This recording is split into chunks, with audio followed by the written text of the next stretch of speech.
வணக்கம். ஒரு கிராமத்துல ஒரு விவசாயி ஆரஞ்சு பழங்களை விளைவிச்சு அதை வியாபாரம் செஞ்சு வாழ்ந்து வந்தாரு. அவருடைய மகனை அவர் வெளியூருக்கு படிக்க அனுப்பிச்சிருக்காரு.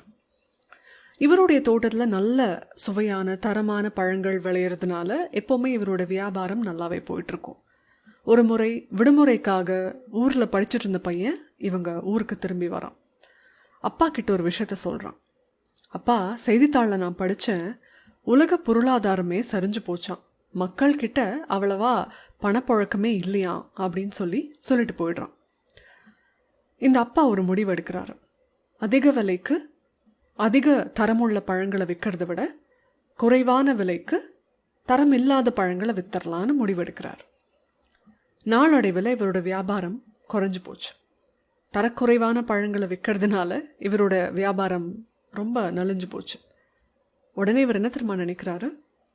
மகன் சொன்னது சரிதான், மக்கள்கிட்ட பணமே இல்லை போல அப்படின்னு நினைக்கிறாராம். இந்த கதையிலேருந்து எனக்கு 2 விஷயங்கள் படுது.